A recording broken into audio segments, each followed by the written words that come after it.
parler un peu dans quelques instants.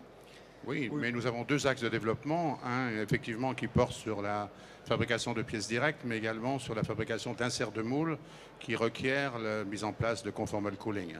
Ce sont les deux activités et nous appartenons à un groupe, le groupe AGS, et la fusion laser est apparue, s'est imposée comme une complémentarité naturelle à l'ensemble du portefeuille de technologies que nous avons, qui vont de l'usinage, de la soudure, le découpage laser, découpage jet d'eau, et on constate tous les jours une complémentarité grandissante entre ces différentes technologies. Excellent. On va revenir sur ces thématiques. David Muller, bonjour. Bonjour. Vous êtes responsable de la Business Unit procédés et outillage chez IPC. Oui. Donc, innovation, plasturgie, composite. Le centre technique de la plasturgie et des composites, oui, tout à fait. Excellent. Un centre technique, donc ça, votre regard sera très important. Paul-Henri Renard, bonjour.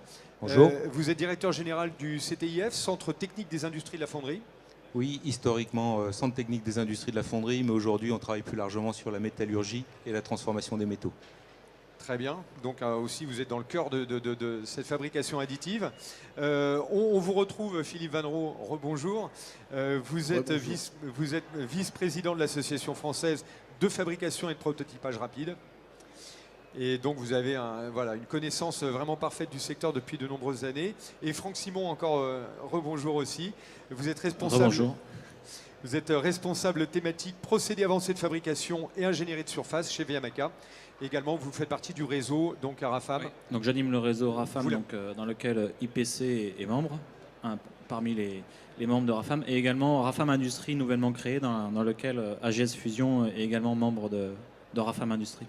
On prend quelques instants pour ouvrir cette conférence, comme la thématique de chasser en meute, de se retrouver aujourd'hui sous forme de pôle de compétitivité, de cluster ou de réseau est importante. Parlez-nous un peu de ce réseau RAFAM que vous animez justement. Alors RAFAM, c'est un regroupement qui est né en 2013, donc sous l'impulsion de Viameca. Donc à l'origine c'était Rhône-Alpes, maintenant c'est Auvergne-Rhône-Alpes. Donc ça regroupe 6 laboratoires qui travaillent sur ce thème. Donc certains travaillent depuis 20 ans maintenant dessus. Donc nous c'est dédié métal, c'est métallique, même s'il y a des passerelles avec IPC sur les aspects outillage de moules d'injection. Donc là, la particularité, c'est que c'est à la fois sur la techno laser, qui est plutôt stéphanoise à Saint-Étienne, et la techno faisceau d'électrons, qui est plutôt sur Grenoble, avec la seule machine en France universitaire qui est sur cette technologie. L'autre gros point positif, c'est que ça couvre toute la chaîne de valeur, des aspects matériaux, poudre, conception, donc procédés, avec plusieurs procédés comme je vous l'ai dit, et puis ensuite la partie caractérisation des pièces avec une grosse force de frappe au niveau des laboratoires avec l'INSA de Lyon et l'école des mines de Saint-Étienne. Il y a à la fois labo et industriel, on sent que c'est une technologie, c'est un secteur aujourd'hui qui doit rassembler... oui, et en plus de ces laboratoires, donc la partie plus amont dans les développements, on a la partie un peu plus transfert aval avec les deux centres techniques que sont IPC et le CETIM. Excellent. Donc si on commence par les centres techniques, vous avez un regard maintenant là, sur les matériaux. Quelles sont les grandes tendances aujourd'hui en termes de matériaux, plastique ou métal ? Alors les tendances matériaux, je vais parler pour les domaines qui nous concernent côté IPC. Donc nous, on travaille la fusion laser depuis maintenant plus d'une quinzaine d'années. Donc l'objectif sur la partie métal, c'est de développer des empreintes d'outillage qui vont permettre d'augmenter la performance des outillages qui sont faits pour produire les pièces plastiques. Donc aujourd'hui, on a globalement un matériau et demi ou deux matériaux qui existent, le Maraging qui existe depuis quelques années, le Corax qui est arrivé récemment, qui est un inox, et qui sont des matériaux qui permettent de répondre aux contraintes techniques d'un outillage d'injection qui est très fortement sollicité, autant avec des contraintes de fatigue que des contraintes de pression très importantes lors de l'injection. La tendance que l'on voit, ou les travaux qui sont en cours sur le sujet, c'est de dire que aujourd'hui, on veut encore augmenter ce niveau de performance-là. Donc on va chercher les faiblesses des matériaux existantes, notamment si on parle du Maraging, ça va être la conductivité thermique, qui est globalement pas extrêmement bonne. Donc on va perdre par rapport à un acier outillage, on va perdre un petit peu de conductivité thermique entre un acier maraging et un acier standard. Et les travaux en cours sont fortement orientés pour effectivement développer des nouvelles poudres qui vont permettre de cumuler les bénéfices à la fois de ce qu'on va appeler le conformal cooling, donc cette capacité à faire des canaux de régulation en 3D et une performance du matériau très importante qui va permettre encore plus d'évacuer les calories. Donc finalement de cumuler l'ensemble de ces gains pour avoir une meilleure performance. De la même manière, en parallèle de cela, j'ai parlé du Corax, qui est le premier inox qui est sorti côté outillage, avec des performances, on va dire, conformes à ce qu'on attend dans le monde de l'injection. Aujourd'hui, d'autres travaux sont également en cours pour développer d'autres gammes d'acier type inox pour ce même type d'application. Donc d'un point de vue outillage, les deux tendances, c'est augmenter la performance. Donc le premier critère, c'est la conductivité thermique. Alors tout ça à ISO, cahier des charges d'un outillage d'injection, donc on attend toujours qu'il fasse 1 million de cycles, 2 millions, 5 millions, 15 millions de cycles, et qui tiennent l'ensemble des caractéristiques de résistance qui sont attendues. Et la partie inox, notamment pour des nouveaux secteurs d'activité tels que le médical ou autres, qui vont exiger ce type de matériaux. Côté polymère, la donne est un peu différente. Côté polymère, on peut dire qu'aujourd'hui, on est dans une espèce de phase un peu de rupture ces derniers mois. Ce qu'on constate, c'est que le polymère, finalement, qui a été la première techno de fabrication additive qui a existé, s'est fortement développé, mais que sur l'axe du prototype, et très peu, ou de manière beaucoup plus marginale, ou beaucoup plus exceptionnelle, d'une manière industrielle. Aujourd'hui, la tendance que ça prend, c'est de dire que finalement, on attend de cette techno, ou on sent que cette techno va être capable de répondre à un certain nombre de besoins industriels, et ça veut dire qu'il faut que l'on ait des procédés et des matériaux qui permettent de répondre à des cahiers des charges techniques et industriels, et non plus une simple phase prototype. Donc globalement, le type d'application qu'on va retrouver là-dedans, ça va être quoi? Ça va être les marchés de l'ultra-personnalisation. Si on prend juste l'automobile, on voit qu'aujourd'hui, de plus en plus, on a un niveau de personnalisation qui augmente. Et j'ai envie de dire qu'une des limites, ce n'est pas notre imagination, c'est plutôt les outils de production et les contraintes économiques associées. Donc si demain, la fabrication additive permet de faire tomber ce genre de choses, on va ouvrir un champ potentiel supplémentaire. Et le deuxième, ce sont des marchés un peu spécifiques, type de l'aftermarket ou ce genre de choses. Même topo, aujourd'hui, quand vous avez besoin d'une pièce de rechange, vous l'achetez, il faut avoir un outillage, il faut refaire une série, etc. Et là aussi, on imagine assez facilement que la fabrication additive pourrait être un moyen de faciliter la chaîne de production de ces marchés-là. Et donc, dans ce cadre-là, aujourd'hui, ce qui est attendu, c'est des matériaux qui permettent de répondre à ces contraintes-là, donc qui ne soient plus des matériaux pour faire du prototype et une première phase de validation, mais qui soient des matériaux qui soient conformes ou identiques en termes de caractéristiques ou de résultantes à des matériaux utilisés pour faire de l'injection aujourd'hui, par exemple. Excellent. Alors, dans votre quotidien, Monsieur Wilmès, donc les fabrications, les inserts de moules aussi, puisqu'on est un peu sur cette thématique, comment vous voyez les nouvelles recherches, soit sur les matières? Est-ce que vous utilisez, vous, des matières assez... des mix de poudre, par exemple, dans les pièces? Non, nous restons tout à fait dans le prolongement de ce qui vient d'être dit par M. Muller. Nous sommes réalisateurs d'inserts de moules. Donc, on fait confiance également aux gens qui développent ces poudres. Nous ne sommes pas fabricants de poudre et on s'appuie essentiellement aujourd'hui sur les paramétriques qui sont fournis par les constructeurs et par les fabricants de matériaux. Nous, notre problème ne se situe pas là. Il vient d'être évoqué le développement des inserts de moules faisant appel au conformal cooling. On a déjà évoqué cette question à différents endroits. C'est celui d'arriver à vulgariser ce procédé auprès des moulistes, qui n'a pas encore été fait jusqu'à présent de manière importante. Voilà. Quel est le problème aujourd'hui? Vous avez 3 acteurs dans ce domaine. Vous avez le client qui veut la pièce finale, vous avez un transformateur et un mouliste. Ils ne sont généralement pas intégrés, ce n'est pas le même. Ce n'est pas le fabricant de composants ou de flacons pour la cosmétique qui fait son moule ou qui fait l'injection. Donc aujourd'hui, la société qui a besoin, le groupe qui a besoin de composants ou de flacons pour la cosmétique va s'adresser à un fournisseur injecteur, lequel va demander un moule à son voisin qui est mouliste. Si le mouliste lui dit « moi, je peux vous proposer une solution avec le conformal cooling », la première question c'est « mais qu'est-ce que ça va coûter en plus ?» Il se doute bien que ça ne va pas coûter le même prix.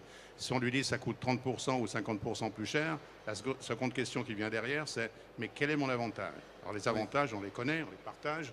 C'est celui qui consiste à avoir des pièces de meilleure qualité, celui qui consiste à réduire les temps de cycle.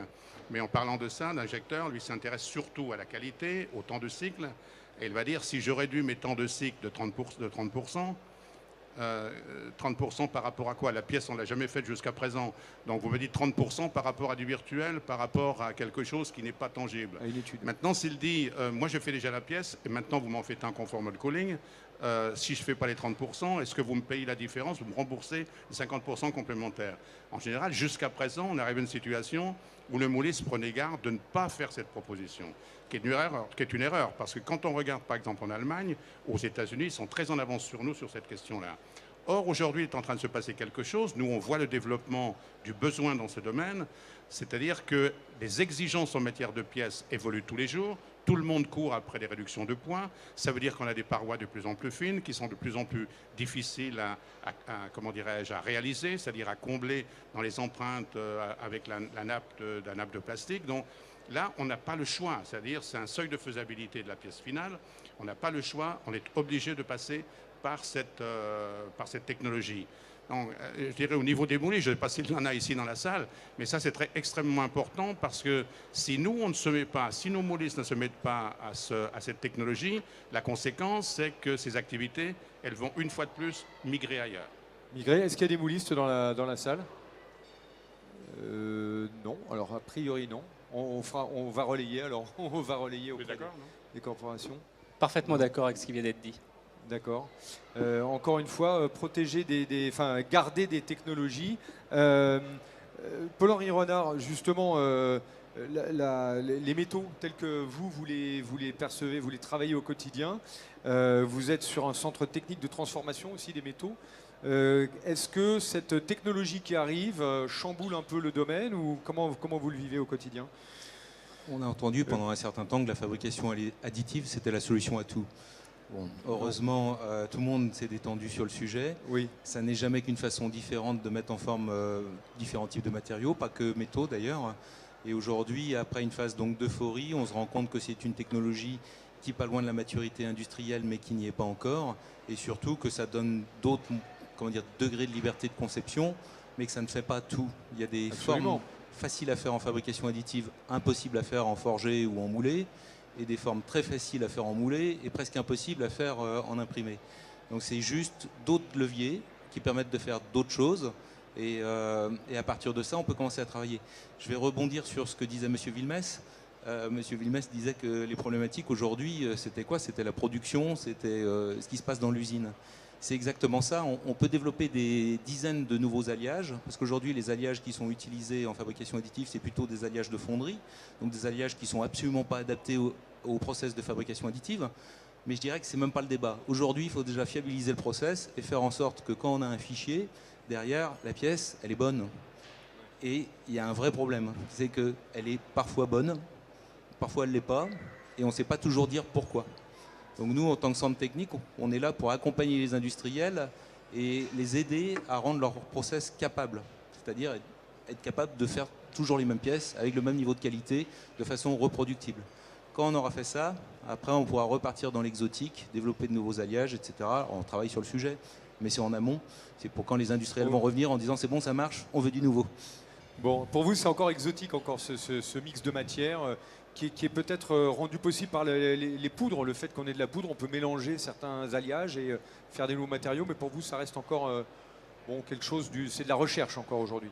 Alors il y a deux choses. Il y a faire des nouveaux alliages plus adaptés au process. Oui. Et après, on peut aussi imaginer de faire des pièces hybrides, c'est-à-dire où on a une variation soit discontinue, voire continue, de plusieurs alliages. Ça, on est plutôt sur de la recherche, plutôt fondamentale. C'est déjà compliqué de faire une pièce bonne dans un seul alliage. Alors faire une variation continue d'un alliage à un autre, je pense que je serai un peu plus âgé quand ça marchera. Bon, en tout cas, ça fait rêver peut-être les gens qui aujourd'hui travaillent dessus. C'est dans les perspectives, dans les prolongements qu'on peut trouver, cette hybridation de plusieurs matières et une pièce qui serait composée en fait de plusieurs matières.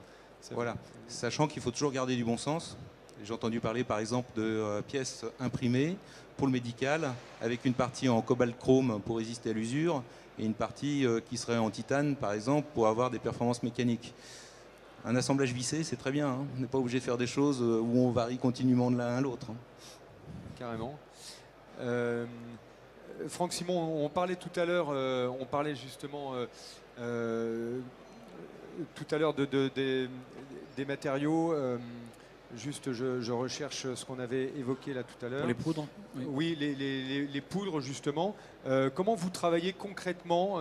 Est-ce qu'il y a des essais qui sont en route dans la R&D, dans ce secteur de la fabrication additive? Comment se passe la R&D? On fait des tests, on regarde les alliages de métaux qui seraient possibles, qui seraient intéressants. Comment ça marche? C'est ça, oui.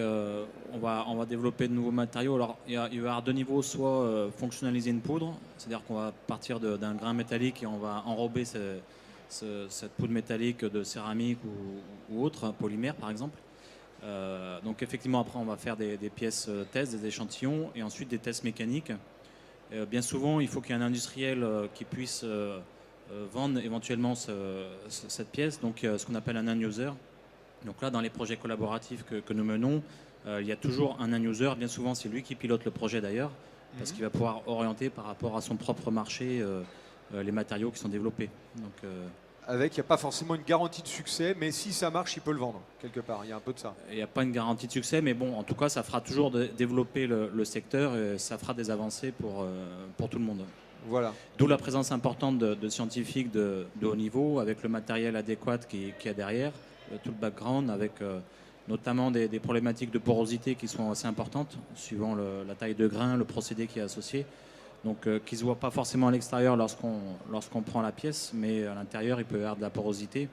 Donc ça, c'est des paramètres à bien étudier, et dont la poudre fait partie. Carrément. Et après, l'importance du réseau, c'est de dupliquer, de relayer quand il y a des avancées comme ça. Est-ce qu'il y a, Alors, au niveau scientifique, il y a une diffusion après auprès au niveau scientifique, oui, parce que souvent les laboratoires ils communiquent à travers des publications lorsque les travaux sont finis. Au sein du réseau RAFAM également, le but du réseau, c'est que tout le monde partage un maximum les données. Notamment, on présente des résultats de thèse ou il y a des dépôts de projets ANR, donc plus recherche en amont par rapport à ces sujets. Donc l'idée, c'est pas que chaque laboratoire reste dans son coin, mais que oui, ça partage un maximum. Oui. Philippe Vannereau, est-ce que c'est une corporation, la fabrication additive et le prototypage rapide, vous qui le voyez à l'échelle de l'association nationale, est-ce qu'on est en forte croissance en termes d'équipement, en termes de formation, de métier, d'utilisation? Est-ce que c'est un secteur qui est en plein boom ou est-ce que tout le monde en parle, mais on évoquait justement notre positionnement par rapport à d'autres pays? Certains sont très avancés, les Allemands aussi ont des machines assez efficaces. Tout le monde en parle. Oui. Ça n'a pas encore complètement décollé. Si on compare avec d'autres pays, vous parlez d'Allemagne, oui, on peut parler, le plus évocateur, c'est les États-Unis, oui. Qui eux ont décollé en 2013. Nous, on est encore en train de poser des choses avec des positionnements qui sont avec de grandes sociétés qui se positionnent comme leaders, entre autres à travers l'Alliance pour l'industrie du futur et le salon Convergence qui est à côté. Là. Donc ça, c'est une voie. Nous rassemblons plutôt des industriels, dont des grands, mais des petits aussi, depuis fort longtemps. Hein. L'association a plus d'une vingtaine d'années, en essayant de partager des valeurs. Une forme de partage, et il y a eu un très beau plaidoyer 3DS, 3DS, le magazine. Le magazine. Oui. Il y a eu un très beau plaidoyer d'Alain Bernard à l'intérieur pour la création d'un institut de la fabrication additive en France, de façon à ce qu'il y ait quelque chose qui soit plutôt géré par une volonté, on va dire, publique, que par une ou deux ou trois grandes entités entrepreneuriales. Les entreprises ont vocation à gagner de l'argent. Et elles n'ont pas vocation à partager et faire croître tout le monde juste pour le bonheur des peuples. Ce qu'une association type loi de 1901 a plutôt pour vocation à défendre. Donc c'est dans cette optique-là où il y a cette proposition d'institut qui est faite par Alain Bernard, et je le rejoins en plein sur ce sujet. Donc pour dire aujourd'hui, ça se cherche encore. Il y a des gens qui ont fortement développé, quand on prend les cartes, combien y a-t-il d'acteurs, etc., qui ont dans le domaine universitaire, qui ont des machines, qui ont des laboratoires qui travaillent, on va en trouver une bonne vingtaine en France. C'est bien, c'est pas suffisant. et c'est pas suffisant pour un point, on risque d'avoir des points de blocage. Les points de blocage que l'on va avoir dans le futur. Alors, moi, j'adore le côté développement matériaux parce que j'ai déposé un brevet sur un point qui va permettre de développer des matériaux. Et donc, je pense que l'avenir va passer par le développement des matériaux. Je pense surtout que l'avenir, il va passer par le fait que les gens aient besoin d'avoir des nouvelles pièces, des nouvelles sources au niveau des produits, au niveau des bruts. Ces nouvelles sources que l'on va avoir, on va avoir besoin de les produire. Donc il y a un moment, on va avoir besoin de poudre. En ce moment, il y a beaucoup de monde qui se met à fabriquer de la poudre et on voit les prix de poudre qui plutôt ont une tendance à chuter. C'est pas plus mal. On voit qu'il va y avoir besoin de machines pour pouvoir produire, après les avoir qualifiées. Pour les qualifier, on a besoin de laboratoires parce qu'on a besoin de règles, on a besoin de la normalisation à l'intérieur. Le comité UNM 920, qui est animé par Catherine Hubino, je lui tire mon chapeau parce qu'elle fait un très bon travail de ce côté-là. On a besoin de ça. On a besoin, une fois qu'on va avoir ça, on aura besoin des machines pour pouvoir produire. Le risque, c'est que si ça grossit à la vitesse qui est prévue, il y a un moment où on risque d'avoir pas suffisamment de machines. Mais ce dont on va le plus manquer, c'est les hommes. Parce qu'aujourd'hui, on a les hommes en formation initiale. Il y en a un petit peu. Moi, je connais bien la formation qui est à Grenoble. Mon fils y est passé. Et j'ai actuellement comme employé un de ses successeurs. Très bon, il n'y a rien à dire, très bonne formation. Mais quand ça va commencer à avoir des dizaines et des dizaines de machines en place, et j'espère qu'un jour on le verra arriver, eh bien à ce moment-là, on va avoir un souci au niveau des hommes. Et on n'aura pas besoin seulement que des hommes en formation initiale, on va avoir besoin, nous-mêmes, disons, nous, des gens de mon âge, qui auront besoin de pouvoir accéder à ces technologies. Donc on a besoin aujourd'hui de mettre en place de la formation continue. Ces formations continues, elles peuvent avoir lieu à travers des centres comme vos centres. On peut l'avoir, qui d'ailleurs commence déjà à proposer de l'initiation de la formation. On peut l'avoir à travers des écoles d'ingénieurs, des universités. Certaines grandes entreprises le font, de conseil et autres. Je citerai Altran, par exemple, qui le fait en termes dans le domaine de l'aéronautique. Sogeclair le fait, et un système le fait. Bon, je ne vais pas tous les citer et qu'ils ne m'en veuillent pas de les avoir oubliés, mais c'est aussi une voie. Donc on voit qu'il y a un marché de ce côté-là. Il y a juste un point fondamental. Il faut que tout ça puisse être coordonné. D'autant plus quand ça peut utiliser des subsides publics. Restons sur ce sujet de la formation. Paul-Henri Renard, par exemple, dans votre centre technique, est-ce qu'il y a un accompagnement parce que c'est vrai qu'on a l'impression que c'est une profession assez... Il y a des pionniers qui sont arrivés il y a 20 ans aujourd'hui, mais ça se fait un peu sur le terrain, on a l'impression, non? On mixe des compétences d'ingénieurs, de spécialistes du métal, et puis on découvre, on rajoute la brique technologique, et du coup on explore un peu. Aujourd'hui, on en est à l'exploration ou pas? Ou est-ce qu'il y a des formations qui sont très arrêtées, très définies aujourd'hui pour être utilisateur de machines? Ça commence à changer. Là, le réseau RAFAM, par exemple, on a été approché par les académies de Clermont, Lyon-Saint-Etienne, Grenoble, pour former des enseignants de BTS, donc des Bac +2, plus des ingénieurs, mais des gens qui sont plus sur la machine. Donc les enseignants de BTS conception, CPI, mécanique, sont eux-mêmes formés pour pouvoir enseigner la technologie fabrication additive aux élèves. Et ça devient même un module obligatoire pour les BTS mécaniques. D'accord. C'est intéressant à savoir que c'est obligatoire. Alors ? Donc oui, en formation initiale, ça commence à se structurer un petit peu. En formation continue, malheureusement, la plupart des formations sont plus des initiations, faire découvrir la techno, parce que, comme l'a dit Philippe Vanneroux, la technologie décolle, mais c'est encore assez mollasson, il y a encore pas mal de craintes. Et donc la plupart des formations, c'est venez découvrir la technologie, venez voir ce qu'on peut faire avec. Des formations un peu plus pointues, il en existe. Par exemple, mon centre technique en fait une, très centrée sur la fabrication additive, mais surtout la métallurgie et l'importance de la métallurgie dans la fabrication additive métallique, et aussi l'équation économique. On voit beaucoup de gens qui arrivent et qui disent « je veux le faire en fabrication additive ». Et au bout de 3 minutes, on leur dit « bon, ça va être très cher, vous ne serez pas au niveau de qualité, ça ne va pas du tout, faites autrement ». Oui. Donc il y a une éducation à faire sur quand est-ce que c'est pertinent et ensuite à quoi vous devez vous attendre, quelles vont être les difficultés et à quoi vous devez être vigilant sur quoi pour éviter des déconvenus. Carrément. Formation toujours. Oui, de votre deux côté éléments par rapport à ça. Alors le premier, effectivement, dans le même esprit de ce qui vient d'être dit, pour ce qui nous concerne par exemple, notre spécialité, notre savoir-faire étant non pas tant la fabrication additive, mais plutôt qu'est-ce qu'on en fait comme usage pour l'outillage. On a aujourd'hui un module de formation qu'on dispense de manière assez régulière, qui est un module de formation sur l'usage de la fabrication additive pour l'outillage d'injection thermoplastique, dans lequel on va aborder les aspects simulation, conception, fabrication, les limites, les attendus, etc., etc. Donc, qui sont des choses extrêmement pointues et spécialisantes sur le sujet. Et c'est des choses qu'on dispense autant en France qu'à l'étranger d'ailleurs. Donc ça c'est un point. Donc c'est vraiment des notions de spot qui sont loin de la généralité, mais qui sont vraiment dans le spot par rapport à l'aspect applicatif et qui sont aujourd'hui des besoins nécessaires. Dans l'esprit, là, on n'explique pas comment marche la fabrication additive, mais dans l'esprit de ce qui vient d'être dit, et y compris dans les aspects économiques, l'idée c'est plutôt de dire comment on s'en sert intelligemment. Il ne suffit pas d'avoir la machine, d'appuyer sur le bouton et de faire une pièce, mais plutôt pourquoi on fait cette pièce et qu'est-ce qu'on en attend derrière.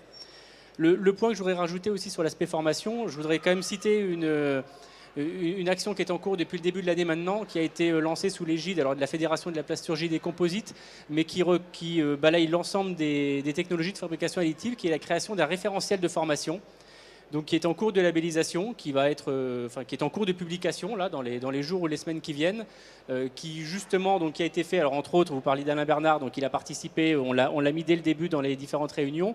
Il y a eu beaucoup d'industriels et beaucoup d'académiques qui ont été intégrés dans cette démarche-là, et qui avait pour vocation de structurer, en définissant des compétences et des besoins, l'ensemble de cette démarche-là, et qui s'est appuyé sur, il y a eu plus de 70 entreprises qui ont apporté leur témoignage et décrit leurs besoins pour pouvoir structurer la démarche. Donc c'est quelque chose qui est en cours de certification, de labellisation, et qui va permettre de donner un référentiel à l'ensemble scolaire, académique, pour permettre de déployer des formations au niveau national, et pas que plasturgie. On a vraiment intégré l'intégralité des procédés de fabrication. Mais pour ce que vous disiez, à un moment donné, amener une structure, sachant que vous avez raison, ça a été dit à quelques reprises, la fabrication additive, finalement, ce n'est qu'un outil parmi d'autres outils qu'on utilise. Bien sûr. Et l'idée, c'est pas de dire on devient spécialiste de la fabrication additive, mais plutôt quand je conçois une pièce, il faut que je sache les technos de fabrication additive qu'il existe pour dire est-ce qu'à un moment donné, c'est la fabrication additive ma solution ou pas. Donc, on est bien dans des éléments complémentaires de formation sur des éléments de formation, entre guillemets, standards ou déjà existants, si je parle du BE ou si je parle de ce genre de choses. Et pour pouvoir faire ça, on s'est aussi appuyé sur une enquête que nous avons menée sur les 6 premiers mois de l'année, auprès de plus de 300 industriels, où on a fait un recueil des attentes des industriels sur le type de formation attendue, le type de profil qu'ils recherchaient ou dont ils imaginaient avoir besoin dans le futur.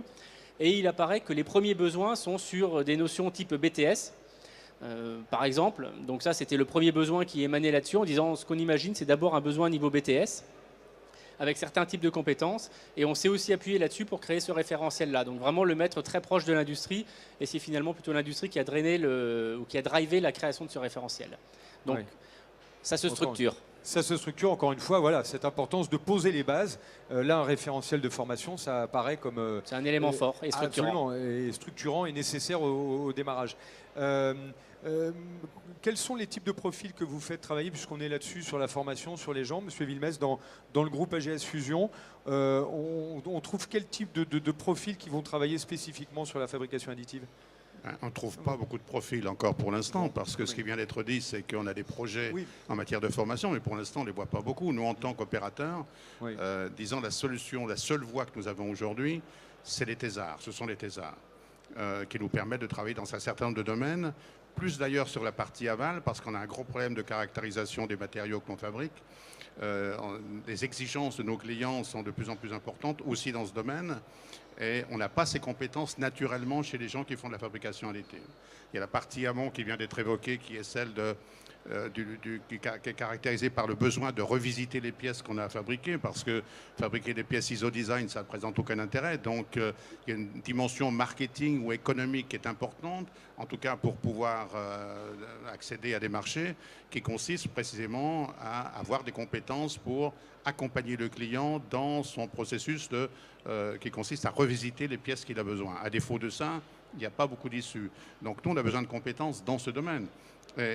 Aujourd'hui, elles existent ponctuellement, mais nous, on n'a pas des structures non plus comme Renault ou comme General Motors, c'est-à-dire on a aussi besoin de profils qui soient pluricompétences. Et ça, c'est pas quelque chose non plus à trouver. Ce que je voulais dire, moi, j'ai une carrière dans le passé internationale, et moi, ce qui me frappe un peu en France, après être rentré en France, c'est que l'approche de la fabrication additive est extrêmement dispersée. Elle est dispersée au niveau des moyens, elle est dispersée au niveau des organisations. On a des pôles de compétitivité qui se font concurrence les uns aux autres. On a des choses qui sont répétées en permanence sans une progression significative. Si on compare ça avec l'Allemagne, qui ont des centres comme le Fraunhofer, qui sont vraiment dédiés et qui ont des plans vraiment incisifs, et où on n'a pas d'argent qui est un peu saupoudré partout. Si on prend l'exemple du NYP à Singapour, c'est pareil, ils ont investi des sommes colossales, mais avec des moyens considérables, qui, à mon avis, leur permettent d'aller beaucoup plus vite. Moi, j'ai le sentiment qu'en France, on est quand même un petit peu timoré. Vous évoquiez tout à l'heure, Philippe, la question des États-Unis. Si General Electric a mis 1,3 milliard pour acheter deux constructeurs de machines de fusion laser en Allemagne qui font à eux seuls toutes les 250 millions en faisant encore des pertes, c'est qu'ils ont certainement aux États-Unis des perspectives et des ambitions qui sont différentes de les nôtres. Donc moi je pense qu'aujourd'hui il y a une dimension qui n'existe pas, qui est la dimension politique où il est vraiment nécessaire, absolument nécessaire, de concentrer les moyens et d'augmenter les moyens. En tout cas pour des gens comme nous, si on n'a pas ce support, je vous donne un exemple tout simple. Et je pense que mes collègues ne pourront pas me démentir. Personne n'en parle vraiment. On a le problème de l'environnement. C'est-à-dire, c'est une technologie qui présente ses risques. Elle a des risques naturels entre le fait qu'on travaille des matériaux qui sont réactifs et qui peuvent présenter des risques. C'est des risques pour la santé des opérateurs. Dans toute autre activité, comme dans le groupe AGS, on a différentes technologies pour lesquelles on a ce qu'on appelle des conventions de risque. Aujourd'hui, cette technologie n'est pas connue, n'est pas reconnue. Il n'y a pas de normes pour encadrer ces risques ou définir ces risques ou les évaluer. Et toutes ces questions-là, aujourd'hui, sont des points en suspens. Alors nous, opérateurs, je répète, qui avons des moyens limités par nature, c'est quelque chose qu'on attend avec beaucoup, beaucoup d'impatience. On rappelle que pour travailler les poudres, justement, on a un équipement, enfin on est un peu protégé, on va dire, pour éviter justement d'inhaler les poudres. Il y a de la poudre qui vole. Donc il y a effectivement, vous parlez des risques, Oui, mais ça, c'est comme les risques des fumeurs. Vous avez les fumeurs qui peuvent aller fumer, disons, dans leur coin, etc. On a le sentiment que c'est eux qui sont affectés par le risque, mais il y a des gens qui sont passifs également, qui sont dans des bureaux qui ne sont pas à distance suffisante, ou entre lesquels il n'y a pas les sas nécessaires, etc. Ça représente des investissements qui sont relativement importants. Cette question n'est pas aujourd'hui réglée parce que là encore, il y a des normes. On en parle au niveau du RAFAM. Hein, c'est un point qui est encore en suspension. Donc c'est toutes ces questions auxquelles on devrait s'accrocher parce que ce n'est pas... on la prend un petit peu point par point comme ça. Au jour où on traite celui-là, on ne va pas jusqu'au bout, on décide de rien décider. Mais nous, maintenant, ça avance. Et si on veut s'aligner et accompagner en tout cas le besoin qui personne ne conteste plus aujourd'hui, qu'il va se développer de manière importante, il y aura des freins comme ceux-là qui seront rédhibitoires dans le temps. Juste après, je vous laisse réagir, après je garde ma question, allez-y. Ouais. Le risque principal, c'est le principe de précaution dessus.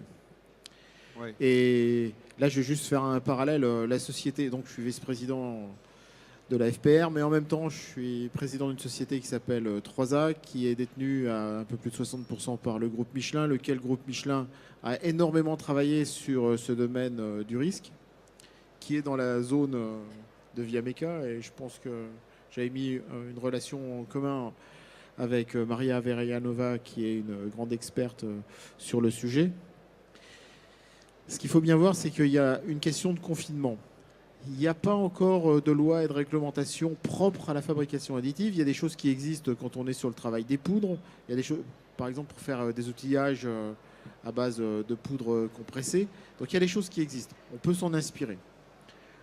une analyse de risque à l'intérieur de l'entreprise permet d'éviter de faire des choses trop graves. Ça dépend des matériaux, ça dépend de la taille, ça dépend de la quantité qu'on en a. Ce n'est pas seulement les industriels qui sont concernés, mais c'est aussi tout le domaine des écoles et de l'académique. Mais pour vous faire un retour, tant du côté de mon actionnaire principal que de mon entreprise qui a été auditée de la même façon, il y a déjà cela, on a commencé il y a plusieurs années, on voit des pollutions qui ne sont pas des pollutions à l'endroit où on travaille. Les pollutions, elles sont principalement à côté, dans le domaine des bureaux. Mais dans mon cadre, dans mon entreprise, on a trouvé des pollutions avec des matériaux que je n'ai jamais transformés non plus. C'est-à-dire, j'ai plein de forges autour de chez moi. Et donc, on va retrouver des matériaux constituant ce qui était dans les forges un petit peu alentour. Pourquoi ? Parce qu'on va avoir aussi les systèmes de ventilation qui, eux, suivant comment c'est fait, vont pouvoir être capables de prendre, de réaspirer et de réinjecter l'air à l'endroit au niveau des bureaux. Et dans le cas particulier de ma société, les matériaux qui ne sont pas les bons, on les a trouvés principalement sur mon bureau, sous la bouche d'aération, parce que j'ai droit à avoir une bouche d'aération qui crache un peu plus que les autres. Et donc, c'est juste pour dire, si ça ne vient pas des forges alentours, ça peut venir des ateliers qui sont alentours. Et c'est ces produits-là qui vont se retrouver dans une zone, on va dire, non contrôlée. Donc c'est tout un périmètre qui est à prendre en compte. Simplement, alors par rapport à une des remarques que vous avez fait, sur lequel j'en cautionne la perception sur la potentielle dissémination des actions qu'on peut avoir au niveau français. Oui. Je veux quand même donner un élément de réponse là-dessus, parce que là aussi il y a des initiatives qui ont été faites, et notamment je veux citer celle de l'Alliance Industrie du Futur, donc qui est quand même quelque chose qui est porté par la DGE, donc au niveau national, qui a commencé début janvier un travail spécifique à la fabrication additive par la mise en place d'un groupe de travail qui a donné lieu le 25 novembre dernier à la remise de ce qui s'appelle un plan directeur pour la fabrication additive. Donc un plan directeur qui va s'étaler sur une période de 5 à 7 ans, qui a été remis au président de la DGE. L'objectif de ce travail-là, dans lequel on va retrouver à peu près l'ensemble des grands industriels, enfin grands industriels, PME, académiques, institutionnels, sur l'ensemble des thématiques de la fabrication additive. L'idée globale de ce travail qui a été fait, c'est justement quoi ? C'est justement de répondre à la remarque que vous faisiez, de dire on a le sentiment qu'à un moment donné, on disperse un petit peu des choses dans tous les sens, et le sentiment est potentiellement vrai d'ailleurs partiellement, donc vous avez raison par rapport à ça. Maintenant, il faut donner du sens à l'ensemble, et l'idée c'est quoi ? C'est de dire c'est quoi la priorité des industriels, c'est quoi les grands travaux sur lesquels il y a besoin de faire quelque chose, et mettons de l'énergie et de l'argent sur ces thématiques-là pour la faire avancer de manière intelligente et structurée. Cohérente. Et également, évitons de disperser des choses en disant finalement on va avoir 3 ou 4 régions qui vont faire le travail identique. Et cette feuille de route est en cours de déploiement dans un certain nombre de régions pilotes pour justement être capable de la présenter au niveau des régions et de définir en disant voilà, maintenant on a une feuille directrice. Les thématiques qui intéressent les industriels et qui vont permettre de booster l'innovation sur la fabrication additive. Et dans l'innovation, les thématiques HSE sont présentes également. L'API est présente, voilà, donc ce n'est pas que des aspects techno et innovants, on va aussi sur ces domaines-là. Comment après on peut les déployer au niveau des régions et faire en sorte que finalement les régions qui ont aussi un pouvoir décisionnel très important, notamment au niveau des investissements ou des subventions, puissent porter ceci sur des thématiques qui soient phares au niveau national. Et l'idée et l'ambition de cette démarche-là, c'est de dire que d'un point de vue national, on va booster une structure complète qui va être finalement harmonieuse par rapport à une feuille de route générale qui va être actualisée de manière annuelle.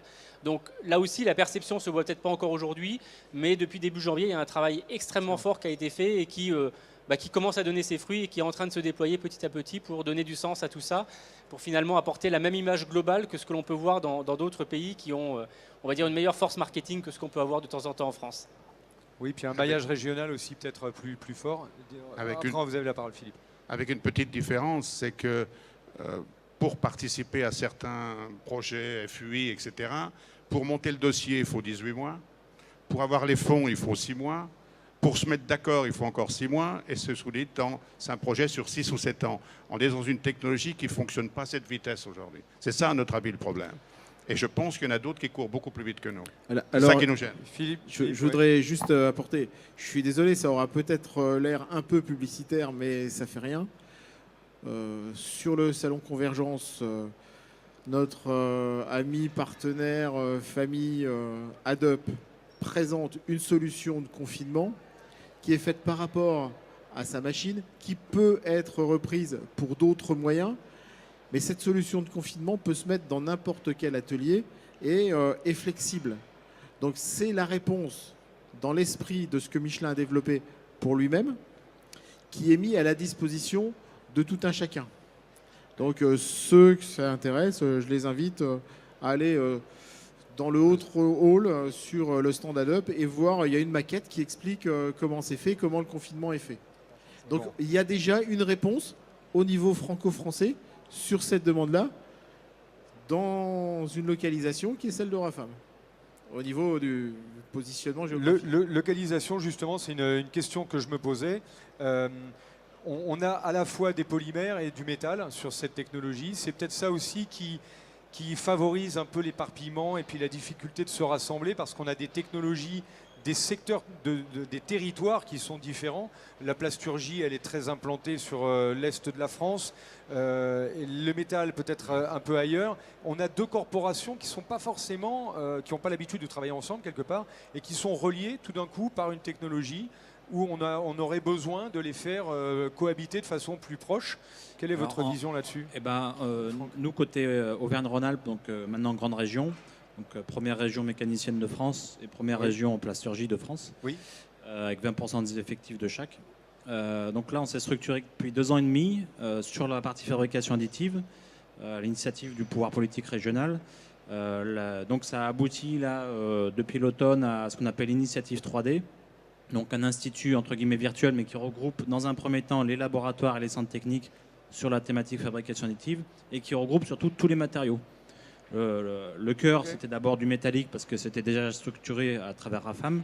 Et ensuite, la partie polymère est venue s'agréger et une partie céramique. Le but, c'est d'avoir une entité déjà commune avec des problématiques communes en termes de conception, d'instrumentation de machines, de capteurs, voire de caractérisation de pièces. Mais aussi de porter d'une seule voix vis-à-vis des politiques, déjà régionales et puis ensuite nationales, voire européennes. Et ce groupe-là sera ensuite renforcé avec la présence industrielle, aussi bien grands groupes que PME, pour que ça puisse faciliter le développement de ces technologies. Donc ça s'appelle Initiative 3D et c'est en marche là au niveau Auvergne-Rhône-Alpes. Excellent. Et donc le lien avec l'AIF, Alliance pour l'industrie du futur, est également fait, puisqu'il y a des passerelles entre les deux. Et il y a donc la semaine prochaine même une réunion entre ces deux groupes de travail. Excellent. Il sera bientôt l'heure de clore cette table ronde. Est-ce que vous avez une question? Oui, monsieur. On va vous donner le micro. Alix va vous donner le micro, ou moi je vous en amène un. Hop, tenez. Hop là. Voilà, présentez-vous peut-être, monsieur. Oui, je suis journaliste scientifico-technique, et puis aussi il m'arrive de participer à des inventions. J'aimerais poser un cas limite de matériaux, ça serait le plastique optique, PMMA ou polycarbonate, qui me paraît un cas limite de par la nécessité de la densité constante et surtout les états de surface. Est-ce que ça existe déjà? Est-ce qu'on pourrait un jour imaginer de l'injection plastique optique, soit avec des outils faits en additif, soit pour mouler la matière, soit la fabrication de lentilles, par exemple, en additif? Alors, je pense que je vais répondre, du coup, si c'est du polymère. Alors, j'entends beaucoup de choses dans ce que vous dites. Si je fais court, usiner une empreinte en fusion laser pour injecter une matière transparente type MMA, PC, bon, ça se fait déjà. De ce côté-là, il n'y a pas de souci particulier. La contrainte optique, on va y répondre plus ou moins bien. On sait qu'aujourd'hui, on a une densité qui va être de 99,9%. Il en reste 0,1 potentiel qui peut faire un petit défaut optique. Donc effectivement, souvent, on va plutôt user d'artifice en disant que la partie moulante va être faite de manière traditionnelle pour des contraintes optiques. On a eu beaucoup de dossiers de développement optique. Et par contre, la partie thermique va être gérée par une pièce en fabrication additive. Donc on va scinder les deux fonctions. Ça, c'est pour la partie injection. Pour la partie fabrication additive optique directe, aujourd'hui, on a des projets recherche en cours de montage, dont un des objectifs, ça va être effectivement le développement d'une fonction guide-lumière. Donc guide lumière, on est totalement dans ce que vous dites, hein, l'extrusion de polycarbonate ou de PMMA, sur lequel l'idée, ça va être de dire, effectivement, un guide lumière, c'est quoi? Ça va être globalement un espèce de monobrin de polycarbonate ou de PMMA, suivant ce qu'on va choisir. On y met une LED d'un côté et de l'autre côté, on va avoir la lumière qui est diffusée. On sait que si on veut que ça fonctionne, soit on est capable d'agglomérer les couches, mais en faisant en sorte d'enlever toute notion d'agglomération finalement. Et ça, aujourd'hui, techniquement, en tout cas en FDM par exemple, on n'y est pas et on n'y sera pas encore. Donc on cherche. Mais après, aujourd'hui, c'est là où le côté liberté de la technologie est relativement intéressant, parce qu'un des éléments de réponse qu'on imagine par rapport à ça, c'est de dire finalement, une FDM aujourd'hui, on la voit en 3 axes. On fait des monocouches de 2D qu'on vient superposer, donc si je parle du FDM. Sauf qu'aujourd'hui, c'est une contrainte qu'on s'est mis, dont on pourrait s'affranchir. Et que l'idée là-dessus, c'est de dire que finalement, mon petit bout de guide lumière, une fois que j'aurai développé le matériau, que je l'aurai caractérisé, que j'aurai fait tout ce qu'il faut de ce côté-là, et ça fait partie des travaux en cours actuellement, il me suffit de prendre, c'est un peu imagé, mais il me suffit de prendre un robot 6 axes sur lequel je vais mettre ma tête d'extrusion, et ma géométrie 3D complexe que je vais réaliser, je la réalise finalement en one shot sur une surface que j'aurais préconçue intelligemment en fonction de cette contrainte-là. Donc, je ne sais pas si ça répond parfaitement à la question, mais on est dans cette tendance-là de dire qu'effectivement, c'est le type de contrainte et de spécificité en développement matériaux sur lequel aujourd'hui il y a des besoins, sur lequel aujourd'hui il y a des projets en cours de montage, et voilà comment on imagine y répondre. Donc on sait que techniquement les briques techno, piloter un 6 axes, c'est archi connu.